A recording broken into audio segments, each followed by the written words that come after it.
A classic, idealized shot of a castle or a knight, then a quick, jarring cut to a muddy peasant hut. Hey, let's be real. Hollywood lied to you. Forget the clean castles, the shiny armor, and all that chivalry nonsense. You wouldn't survive a single day in the real Middle Ages. Before you even get comfy, hit that like button and subscribe if you genuinely love this kind of brutal historical truth. Now, dim the lights, grab a water, because you're about to appreciate that tap water, and let's plunge into the year 1325. Congrats, you're alive. Too bad, so are the fleas, the bedbugs, and the goat that sleeps 3 feet from your head. The waking nightmare, morning routine. A straw mattress, then a close-up of a bare, muddy foot.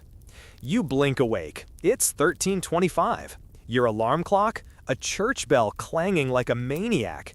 You're 22, and your joints already sound like a bag of rocks. In medieval terms, you're basically middle-aged.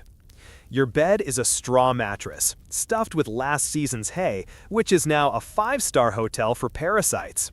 Your blanket? Wool, unwashed since last winter, and now it weighs as much as a small dog due to accumulated grime. Your home is a one-room wooden shack. It's open concept, meaning your entire family, a couple of cousins who never left, and a few chickens all share the same drafty space. The smell? A fragrant blend of stale beer, goat, human sweat, and something you know is mold. Scented candles? Yeah, right. They just melt on the dirt floor. You try to stretch and immediately regret it. The air is freezing. Getting out of bed is a gamble. Is the dirt floor wet from the leaky roof or crusty from something your neighbor's chicken left? Either way, you're now part of the ecosystem. The Gardaloo moment, the bathroom. A bucket being dumped out a window into a cobblestone street below. Nature calls. Get ready to miss your porcelain throne. There's no toilet, no paper, no flush, not even a plunger. If you're a peasant, you've got a bucket behind the house and it's full. You hold your breath, do your business, and then, here's the part where you become a public menace. You're supposed to shout Gardaloo, Old French for watch out below, before you toss it into the street. Medieval streets are basically open sewers, a river of human waste and animal droppings. No one ever moves fast enough. If you're lucky, you use a public latrine, where you sit shoulder to shoulder with strangers. Privacy is a myth. Toilet paper? Most use straw, rags, or moss. Sometimes nothing at all. Which explains why nobody was big on handshakes yet. In a castle, you might get a garde-roue, a hole in the wall that drops the waste straight into the moat. Talk about a health hazard and a security risk. Yes, attackers sometimes climbed in through the waste chute. Your morning bathroom trip is a cold, public, and genuinely disgusting humiliation ritual. The breakfast of champions, pottage and rotten teeth. A thick, unappetizing stew in a wooden bowl, then a shot of severely blackened and missing teeth. You survived the toilet. Time for a reward. Maybe Eggs Benedict? Wrong. Breakfast is a grim affair. You sit near the smoky fire with a wooden bowl of pottage. This is a thick, gloopy stew made of whatever. It's been simmering in the same pot for days, maybe weeks. It's less a recipe and more of an ongoing edible experiment. On the side, a hunk of bread so hard it could deflect arrows. Made of coarse rye, often bulked up with sawdust or ground up acorns because wheat is a rich man's fantasy. For a drink, it's weak ale. Water is teeming with parasites, so kids drink beer too. Brewing boiled the water, making it the safer, if slightly buzzed, choice. Meat and cheese? That's for Sunday, only if the Lord is feeling generous. And your teeth? Forget about them. There's no hygiene. Some chew on a twig, but mostly your teeth are on their own. By your mid-20s, your smile looks like a haunted crypt.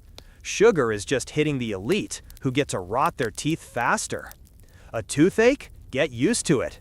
The only cure is the barber surgeon, the same guy who cuts your hair, who will pull the tooth with an iron hook and zero anesthesia. An infected tooth could easily lead to sepsis and death. That's right, A simple cavity can be your funeral in 1325. The grind, work, and wardrobe. A peasant hunched over a field with a simple wooden hoe. You've had your sad breakfast, now it's time to get dressed. Correction, you are already dressed. You have exactly one outfit. It's a rough wool tunic worn every day for months, possibly years. No seasons, just wear this until it disintegrates or gives you a fungal infection. There's no washing machine, no soap. Your clothes are stained, stiff, and scented like a compost pile left in a pigsty. Underwear is optional. Shoes? Untreated leather, barely stitched, offering as much arch support as a banana peel. Most peasants just go barefoot through mud, dung, and disease puddles.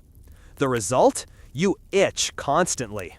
Fleas, lice, and bed bugs live rent-free on your body. Everyone has them.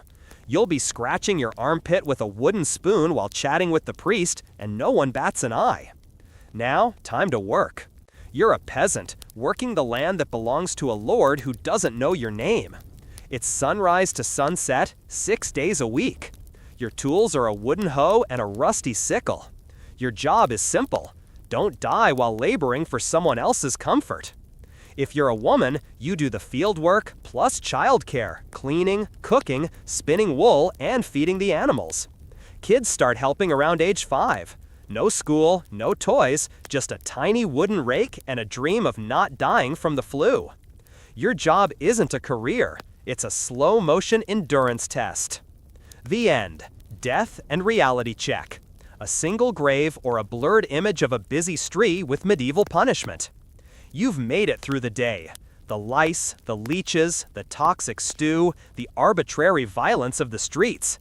But now comes the ultimate medieval reality, an early and unglamorous death.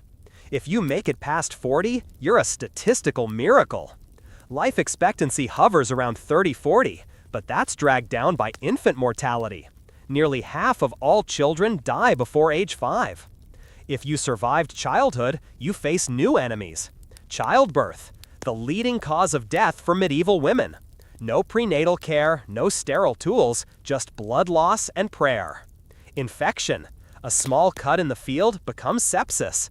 No antibiotics. You get more leeches and a priest starts carving your coffin. Famine and plague.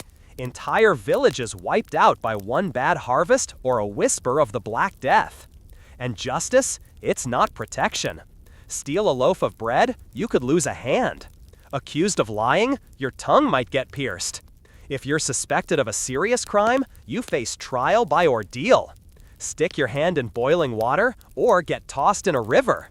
If you float, you're guilty. If you sink, you're innocent and probably dead. It's a medieval game show where the host is actively rooting against you. Visual, quick cut back to the presenter looking relieved and modern. So, how was your day? You woke up in filth, relieved yourself into a bucket, worked until your spine cried for mercy, and barely dodged a public execution over a squirrel. Still dreaming of being a knight? The Middle Ages wasn't Game of Thrones. It was gritty, cruel, and deeply unfair. Next time you sip your tap water, open a Band-Aid, or enjoy a soft mattress, raise a glass to your ancestors. You just survived a day they lived every single day. Let me know in the comments below. What modern convenience would you miss the most in 1325? Don't forget to like and subscribe for more brutal truth bombs.